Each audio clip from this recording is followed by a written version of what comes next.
Everyone says losing weight is hard, but you want to know what's harder? Waking up every day and hating what you see in the mirror, struggling to keep up with your kids, watching your health slip away year after year. You think tracking macros is hard? Try tracking your blood pressure in 15 years. Most people wait until it's too late to make a change, and don't let that be you. The thing is, fitness and weight loss is not supposed to be easy, but it's a lot easier than living with regret. So before you scroll away from this, ask yourself, if nothing changes today, where will I be 5 years from now? Let's talk about why losing weight isn't just about calories, but it's about identity, behavior, and becoming the kind of person who never has to get back on track again. Today, I'm gonna share brutally honest weight loss advice that you might be afraid to hear. I'm not just gonna tell you what you wanna hear, I'm gonna tell you what you need to hear, because I really believe in today's society, we need more of that. We need people to tell us what we need to hear, not just what we wanna hear. Sometimes what you need is the truth, and sometimes the truth hurts, but it's the truth that transforms. It's the truth that pushes you to the next level. And so the first thing is, if you're not losing weight right now, then you are not in a calorie deficit. And the reality is, a lot of people just straight up suck at estimating their food intake, and they overestimate their activity levels. So a lot of people think that, oh, I am eating in a calorie deficit. I am eating less food. I am moving than I actually am. And they actually study this. And in a study of people who thought they were eating 1,200 calories, they were underestimating their calorie intake by 53%. So that means people thought they were eating 1,200 calories, but in reality, most of them were eating around 1,800. And here's what's crazy. They were also overestimating their activity levels by 47%. And you can actually figure this out for yourself. Go around and ask your friends who quote unquote work out. Ask them how many times they work out per week. Maybe they'll tell you 3, they might tell you 4. But if they were to actually tally how many days per week they've worked out in the past 30 days, it's most of the time going to be a lot less than that. So what happens is, a lot of us overestimate our activity levels. We overestimate our steps. You'll ask somebody, oh, how many steps do you do on a day? They'll tell you 8,000, but they're not doing 8,000 steps. We overestimate our activity and we underestimate our calorie intake significantly. So if right now you're not losing weight, odds are you are not actually in a calorie deficit. Number 2, calorie burn trackers. So things like your Apple Watch, things like the treadmill at the gym that tracks how many calories you burned. Those estimators overestimate calories by anywhere from 28 to 93%. So you might go and do the Stairmaster or do the elliptical, and it could tell you, oh, you burned 500 calories in your cardio session. Great, good for you. But in reality, it might be 300 calories. And so think about how this can impact your goals over time. Every time you do cardio, you think you're burning 500 calories. You think you're burning 1,000 calories, or whatever your machine or your watch tells you that you're burning. But the reality is you're burning a lot less than that. So in our minds, we think our calorie burn trackers, because I'm tracking my workout, because I got my workout band around my waist like they do at Orange Theory and all that stuff, that I know exactly how many calories I'm burning. But the reality is, these calorie burn trackers, they can only get so accurate or so close. Some of them are more accurate than others, but most of the time they're going to overestimate your calories burned. And so you can't always take those numbers as absolutes. So what I prefer is, instead of tracking how many calories I'm burning in my workouts, I actually look more at how much weight I'm lifting in my workouts. So the way I track progression during my workout is, I honestly don't care how many calories I burn when I'm lifting weights or when I'm exercising or even when I'm doing cardio.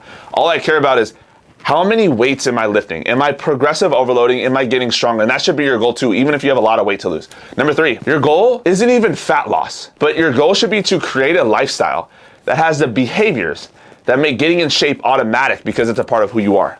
So many people are so focused on the end result, the outcome, that they forget to become the person that gets the end result.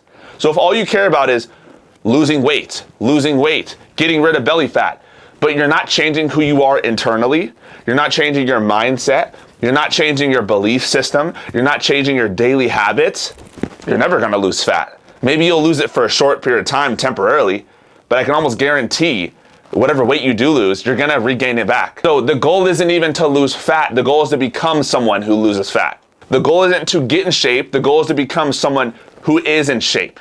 So what that means is, I'm not trying to get something, I'm trying to become something. I become a fit person, and then I get the body that a fit person has. You're trying to get the fit body without becoming the fit person. So what I did when I was trying to drop body fat, and I lost over 38 pounds in 16 weeks, was I emulated the habits, the principles of people that had the body I wanted to look like. I looked at them and I was like, what do they eat? What do they do with their workouts? What supplements do they take? What time do they wake up? I tried to literally copy the people I wanted to look like, and I became that person. Number 4, if you're out of shape right now and you're a parent, your kids will likely follow. It is just statistics. Not because of your genetics, but due to the behaviors and examples that you set over time. And studies show this: if one parent is obese, the child has a 40% chance of becoming obese. Now, if both parents are obese, the child's likelihood of becoming obese increases to 70 to 80%. Now, a lot of us think it's because of our genetics. And yeah, of course, genetics play a role, but the main thing that gets passed down from generation to generation to generation isn't just genetics, but it's environment and it's habits. So the reason why kids become obese just like their parents isn't necessarily because it's a genetic disposition. Yes, that plays a role, but it's mainly because that's what they see as normal. So if you're walking around accepting an obese body, and that's what both parents are emulating, this is how it is as you get older, you get fatter, then the kids are gonna think the same thing. And so if you want to lead by example for your family and for your kids, you have a responsibility to do that in yourself. Don't expect your kids to have a better upbringing than you did if you're not leading by example. Number 5, your identity needs to change if you want this to stick. So you have to become that fit person. And so we talked about you have to become a fit person before you are a fit person, but what does that actually look like? So here's the easiest way to do this.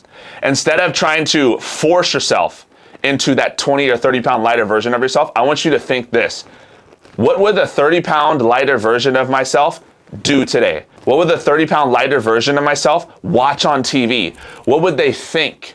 What would they eat? What would they do when they go to the grocery store? Where would they eat fast food? Like, you literally have to get down to the details. What would the 6-pack version of yourself do on a daily basis? And you get crystal clear on that vision. So many of us have no idea what our vision is, what that version of ourselves will do on a daily basis. But when you can identify, this is the person I'm becoming, not this is the body I'm trying to get, this is the actual person I'm becoming. Now I'm going to do exactly what that person's gonna do. That's when you will get the results. Number 6, weight loss isn't the goal. Fat loss is what you should be aiming for.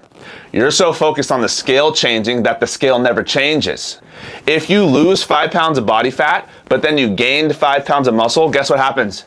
You lose 0 pounds on the scale. So if right now you're noticing you're losing inches on your waist, maybe your pants are fitting better, maybe you have more energy, maybe you're able to lift more in the gym, but the scale's not changing, you haven't lost much weight there, that doesn't mean you need to change anything. You're actually right on track. You're doing exactly what you need to do. But so many people think, oh, the scale's not changing, I'm not losing weight, so I must be at a plateau, or I must be doing something wrong. No, you're not doing anything wrong.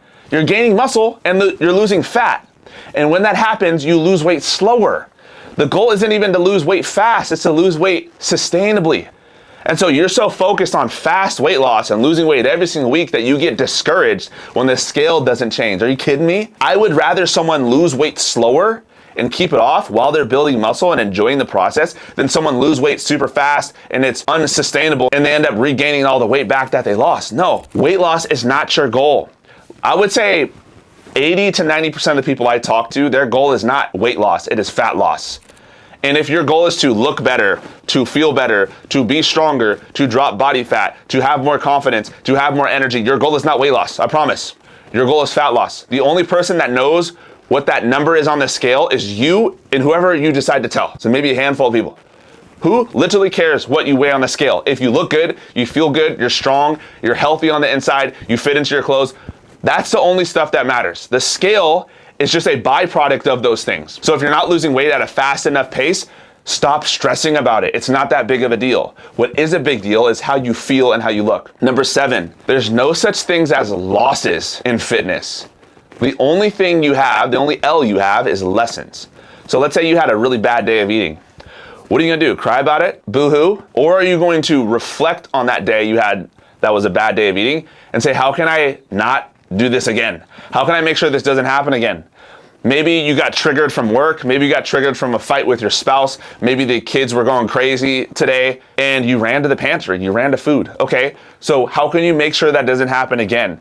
So instead of condemning yourself or feeling guilty for yourself or telling yourself that you suck, why don't you just review the mess that you made yesterday, take the lesson and make sure you don't do it again. Because all that happens when you mess up, let's say you mess up with food, let's say you slept in the morning, let's say, you didn't hit your steps, or maybe you just completely fell off for a whole week. You can either continue in that pattern, or you can review that last week, review that last day, and learn from it. Most people just continue the same pattern over and over again and they don't make any changes. Instead, you use that loss as a lesson and you gain feedback from it. And the more feedback I gain from something, the better I can improve on it. Number 8, what you measure is what you manage. And so what this means is, you're trying to get in shape, you're trying to lose weight, but you're not even measuring your progress. Don't tell me you're serious about body transformation. Don't tell me you're serious about fitness if you don't know what your numbers are. You're afraid to weigh in. You think that stepping on the scale is going to trigger you. You think that tracking macros is obsessive. You think that it's too much to take progress photos. You're not even tracking your progress. When someone tells me they don't know what their numbers are, I'm like, this person's not serious. If they want to get to the next level, you have to know what your numbers are. What you measure is what you manage.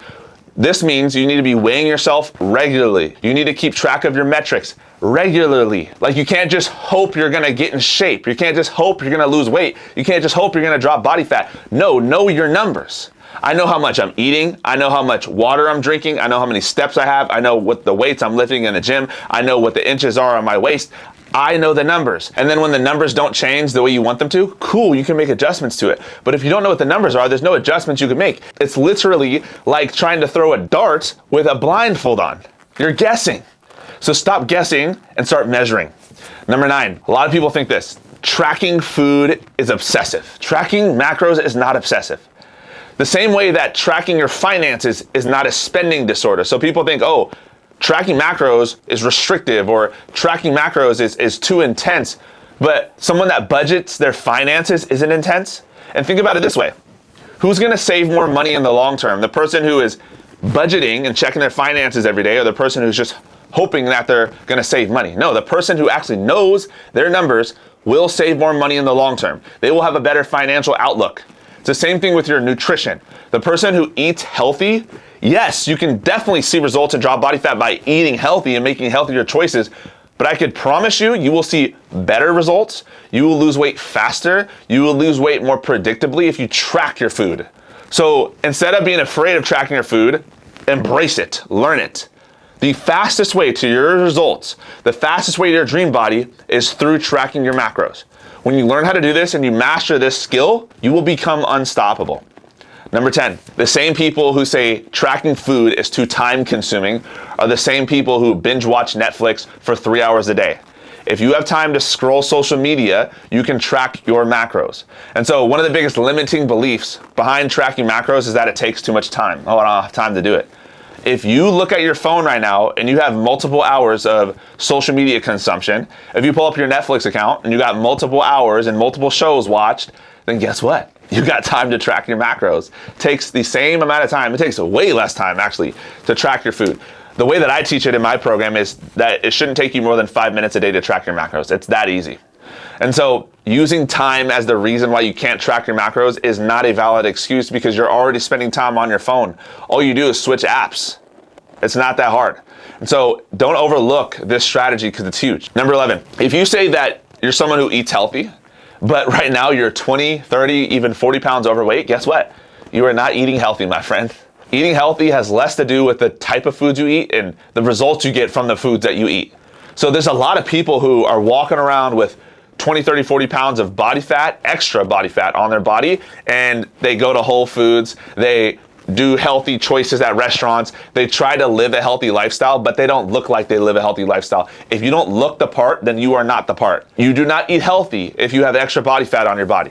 And until you accept that, nothing's going to ever change. So a lot of people think, oh, I eat healthy, but it's my genetics, it's my metabolism, it's my age. No. You're not eating and you're not moving the right way. Yes, genetics, age, all these other factors influence how much you weigh, but at the end of the day, the thing that influences this the most is your nutrition and your exercise. So don't look yourself in the mirror and say, I eat healthy, or I exercise, or I do this, and label yourself as that person if you don't look like that. And this is where extreme ownership comes into play. If you're not willing to take extreme ownership over your results in your body, nothing's ever gonna change. Extreme ownership is one of the number one tools I've used in my life to change. And just saying, I need to do better. I'm actually not healthy. So because I'm not healthy, I'm gonna change that. And I'm gonna change my eating patterns and I'm gonna drop this 20, 30 pounds. Number 12, the poison is always in the dose. So you'll hear a lot of people say diet soda is unhealthy, processed foods are unhealthy, alcohol is unhealthy.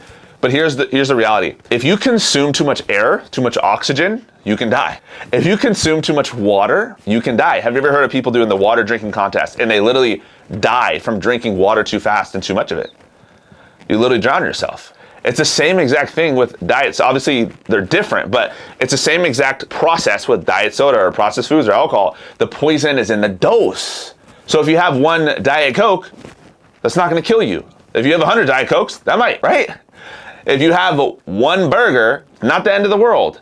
If you have one drink, it's not the end of the world. If you inhale the right amount of oxygen, that is great. If you inhale too much oxygen, like with oxygen tanks and all that stuff, that could be too much and that could be bad for you. Same thing with water. So the poison is always in the dose. So if someone's like, diet soda is bad, processed foods are bad, this is bad, this is bad, this is evil, it's actually not. It's the dose, it's the amount of it that you have. And so stop looking at things as like, that's bad, this is good. No, because the reality is, I can die from drinking too much water. I can also die from drinking too much diet soda, yeah. So it's not about the thing itself, it's about how much you consume or you have of the thing. Number 13, calories matter more than sugar, seed oils, fats, or carbs. You're so focused on, should I do intermittent fasting? Should I do the Whole30? Should I never eat sugar again? Should I only eat until 8 p.m.? No, who cares? Who cares? The thing that matters the most when it comes to weight loss specifically, okay, is not sugar, seed oils, fats, or carbs. It is the amount of calories you consume. The reason why keto works is because when I cut carbs out of my diet, I cut calories. The reason why intermittent fasting works is because when I only eat within 4 hours in a day, then I technically eat less food, less calories. When you cut sugar, guess what happens? I cut sugar, I cut calories.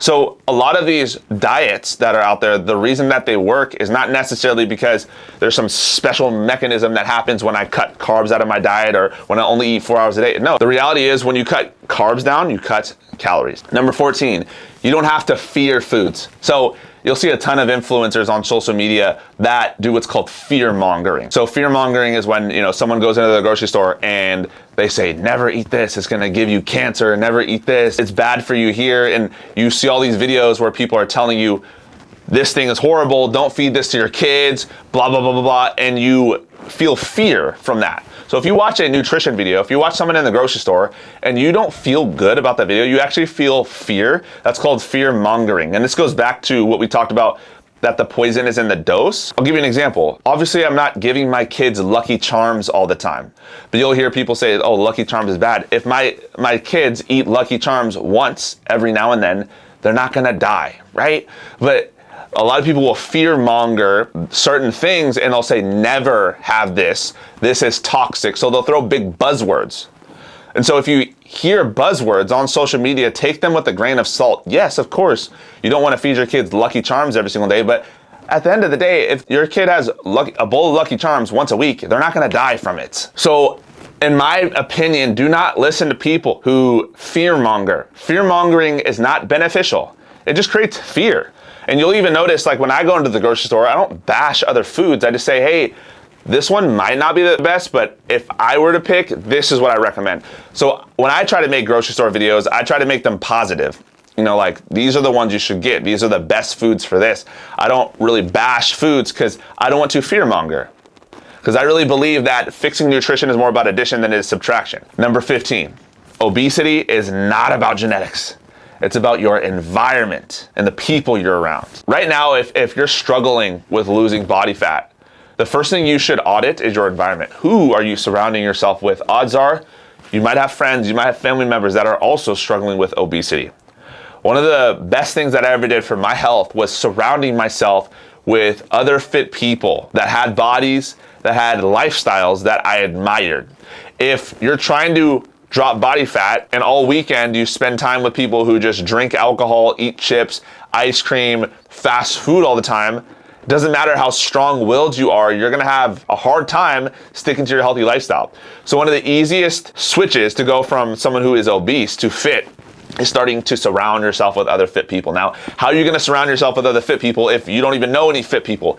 Easy. Number one is you find a gym. So going to a gym with other fit people just shows you what is possible. So don't just work out at home if you struggle with this. Get around people who are after the same goals as you. The next thing is maybe you need to join a program or a community of other fit people. So sometimes you gotta literally force yourself into this environment because you might not have fit friends, but you can be with like-minded fit people, either at a gym or in a fitness community. This is why fitness programs are so helpful. My program, I have a ton of people who struggle with this, where their family members are all obese, their coworkers are all obese, their friends are all obese, but they could lean on the community. And the reason we call ourselves a Ransom Bodies family is because a lot of my clients have people in their lives that are not living the fit lifestyle, but they could lean on each other. And that is powerful. If you have people in your inner circle you can lean on that are living a fit lifestyle. Number 16, most people will not support you on your fitness journey. Be prepared for resistance. So even as you lose weight, as you start to get in shape, you will notice that people around you might get jealous or even insecure. They might call you obsessive. They might call you a fitness freak. They might look at you and say, oh, you need to slow down. You're taking this fitness thing too seriously. People cheer you on at the beginning. They're proud of you for getting started, but they're not proud of you for finishing. Some people will be, but there will be a lot of people that might give you a hard time for getting in shape, and you'd be surprised at who these people are. And a lot of times it's not your fault if they do this. It is their own insecurities and their own jealousy that causes them to do that. So be prepared for resistance. You might feel alone. You might feel lonely on this fitness journey, and that's totally okay. Number 17, hunger is normal when you are in a fat loss phase. Learn to deal with it. It is actually a good sign if you are hungry when you're trying to drop body fat. If you're going to bed a little hungry, that's good. You shouldn't be starving, but you should have a little bit of hunger throughout the day. So all hunger is your mind telling your body, or your body telling your mind, hey, we need more fuel, help us, because you're in a calorie deficit.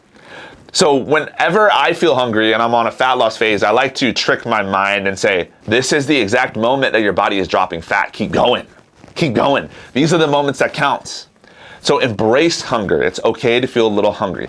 Number 18, your goal isn't just to get fit, but the goal is to stay fit. You're so focused on losing 20 pounds or losing 30 pounds, you forget about what to do after the fact. How many people do you know, and maybe you've even done this yourself, where you lose weight, but then you regained it back? Why? Because you didn't create an exit strategy, an exit plan.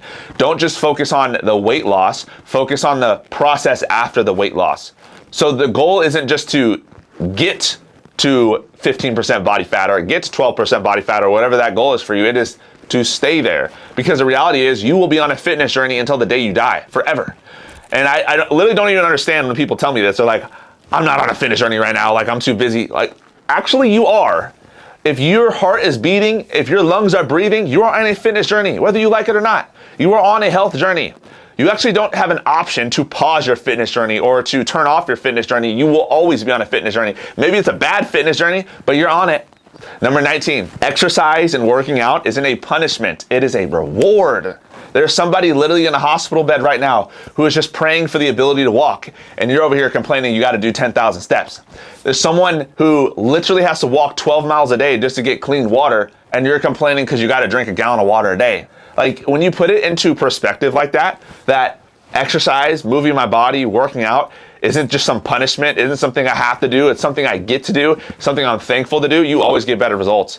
You exercise, you eat healthy from a place of gratitude, not from a place of punishing myself. So it's not like, oh, I have to do this thing, like I ate so bad, so now I gotta go burn off these calories. No, I am so grateful I get to work out today. Because even for me, when I'm feeling ungrateful for exercise and for the gym, I remind myself, one day I'm gonna have my last workout. There will be a day where I go into the gym and it's the last time I'm ever going to the gym. I don't know when that day is going to be. It could be today, it could be tomorrow, who knows? But every time I step into the gym, I want to make the most of it. Every day of my life, I want to make the most of it, because I don't know if tomorrow is promised. It's not. So we have to make the most of what we have today. Exercise isn't a punishment for you, it's a reward. Number 20, show me your habits and I'll show you your future. If you want to be fit 10 years from now, what are you doing today? If someone's like, hey, I want to get into the best shape of my life in the next 6 months. Okay, cool. What did you do today? Show me your habits and I'll show you your future. What you sow today, you will reap tomorrow. You will reap in your future. Don't just expect to waltz into a fit body if you're not doing what fit people do on a daily basis. What are the daily habits you have? I don't care about your schedule. I don't care about your excuses. Show me your habits. When you show me your habits, I'll show you what you're gonna look like 6 months from now, 12 months from now. If I go into your house right now, today, and I open up the fridge, what am I gonna see? And I open up the pantry, what am I gonna see? Most of the time, I could walk into somebody's house, not even know what they look like, look at their room, look at how they organize their desk, look at their car, look at their clothes, look at their fridge, look at their pantry, see what food they keep in the fridge, what food they keep in the freezer, and I could be like, this person is obese or they're not. Oh, this person is in shape, this person prioritizes their health or they don't. Like, you can just tell by someone's fridge and their pantry. So right now, if you look into your pantry, what do we see? You look into your fridge, what do you see? You're like, oh, I don't have much in there because, I'm busy.